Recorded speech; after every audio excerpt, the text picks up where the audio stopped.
Bonjour, je vais vous corriger l'exercice 1 du devoir surveillé que vous avez eu sur la trigonométrie, les fonctions et la dérivation. Alors, je vous invite à consulter l'énoncé qui est au début de cette vidéo. Donc le point M est situé sur un quart de cercle de centre O, de rayon 4 et d'extrémité A et B. ONMP est un rectangle, le point N est sur le segment OA et le point P sur le segment OB. On pose x égale ON et on désigne par f de x l'aire du triangle ONMP. X est un réel de l'intervalle 0,4. La première question demande que vaut la longueur OM. Alors, il faut bien comprendre que le point M se situe sur un cercle de centre O et de rayon 4. Donc par définition, OM est un rayon de ce cercle, et donc on a OM qui est égal à 4. On va déduire OP en fonction de x, puisque OM est égal à 4, et puisque ONMP est un rectangle, le triangle OMP est rectangle en P, et donc on peut appliquer l'égalité de Pythagore, sachant que x égale au n, et comme on a un rectangle, PM est égal aussi à x. Donc, avec le théorème de Pythagore, on obtient OM carré est égal à OP carré plus x carré, c'est-à-dire 4 au carré est égal à OP au carré plus x au carré. On transpose le x carré, on obtient OP au carré est égal à 4 au carré, c'est-à-dire 16 moins x au carré, et comme OP est une longueur positive, OP égale racine carrée de 16 moins x au carré.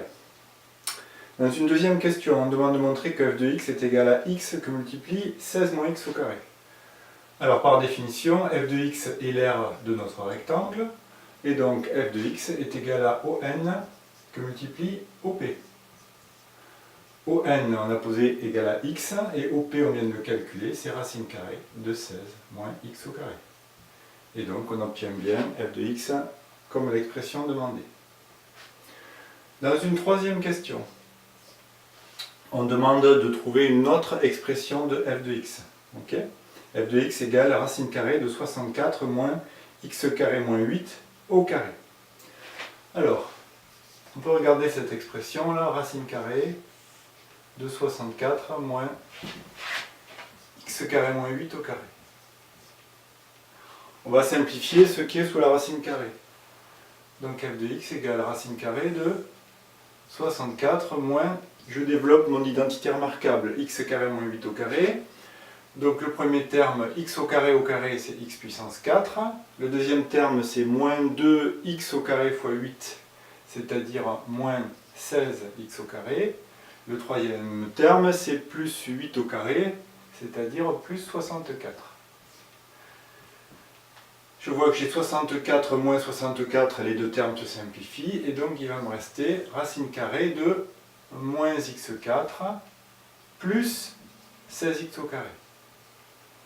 Je peux mettre le x au carré en facteur, ça me fait racine carrée de x au carré, que multiplie entre parenthèses 16 moins x au carré. Ça me fait donc racine carrée de x au carré, que multiplie racine carrée de 16 moins x au carré. On sait que racine carrée de x au carré est égal à la valeur absolue de x, mais x est une longueur positive, donc racine carrée de x au carré est égal à x, que multiplie 16 moins x au carré. Et on retrouve l'expression de f de x. Alors en toute rigueur, il n'aurait pas fallu écrire f de x égale, puisque c'est ce qu'on demandait de montrer. Donc on développe l'expression qui est proposée, et à la fin, on trouve une expression qui est égale à f de x. Et là, j'ai correctement rédigé. C'était le petit a. Petit b.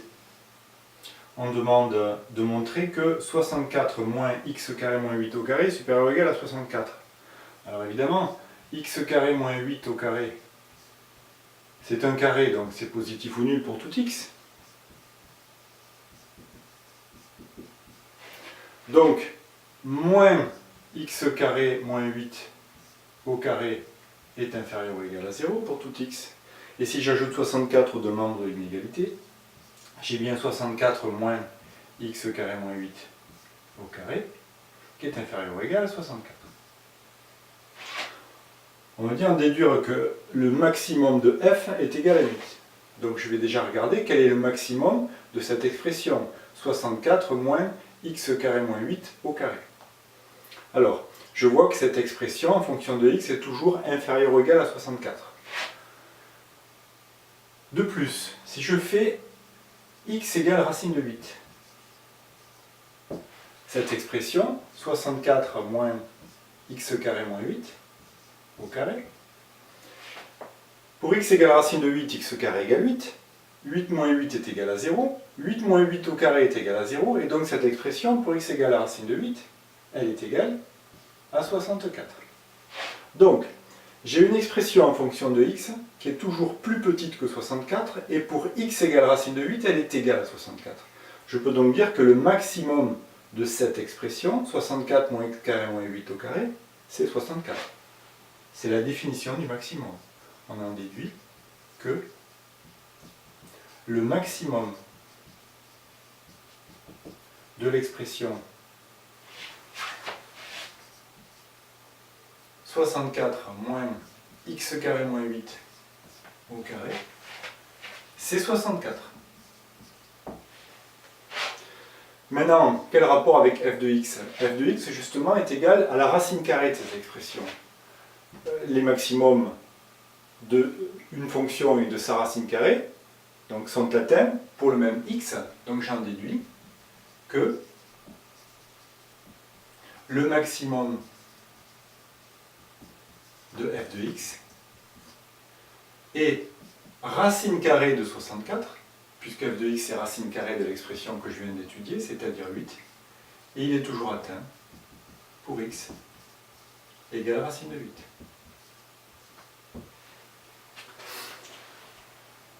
Que peut-on dire du rectangle ONMP pour x égale racine de 8?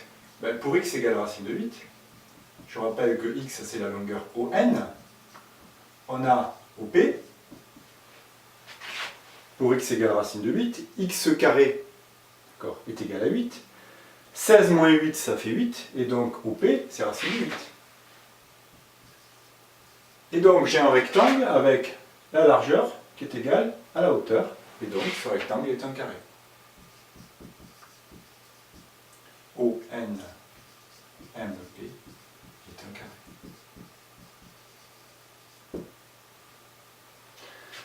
Enfin, dernière question. On admet que la fonction u définie par u de x égale x carré moins 8 au carré est décroissante sur l'intervalle 0, 2 racine de 2 et croissante sur l'intervalle 2 racine de 2, 4. Construire le tableau de variation de f. Quel rapport y a-t-il entre x carré moins 8 au carré, c'est-à-dire la fonction u de x, et la fonction f? Eh bien, il suffit que je fasse 64 moins u et que je prenne la racine carrée, et j'obtiens la fonction f. D'accord? Donc, mon f, il est égal à racine carrée de 64 moins u. Or, je sais que quand je passe de u à moins u, les variations sont inversées. Quand j'ajoute 64, les variations sont toujours les mêmes, inversées, d'accord? Et quand je prends la racine carrée, ça ne change pas les variations. Donc, quand je passe de u, ensuite 64 moins u, et ensuite racine carrée de 64 moins u, j'ai les variations qui sont inversées. Inversées à ce niveau-là. Ici, elles sont inversées. Ici, elles sont inchangées. Ce qui veut dire que les variations de u sont l'inverse des variations de f. Or, on me donne les variations de f, de u, j'en déduis les variations de f. Donc, on va de 0 à 4, avec un maximum en racine de 8, on l'a vu. Donc, on a vu que la fonction u était d'abord décroissante, puis croissante. 2 racines de 2, c'est exactement racine de 8. Et donc, la fonction f sera croissante et décroissante, avec un maximum qui est égal à 8. Pour x égale 0, le rectangle a une largeur qui est nulle, donc son aire est nulle.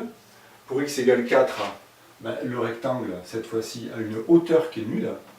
Pour x égale 4, OP est égal à 16 moins 4 au carré, c'est-à-dire 16 moins 16 égale 0. Et donc, son R est aussi égal à 0. J'obtiens donc le tableau de variation de f. Voilà, cet exercice vous a posé des difficultés, mais si on le prenait calmement, question par question, il y avait des tas de questions, il me semble, qui étaient tout à fait abordables. Cet exercice est maintenant terminé.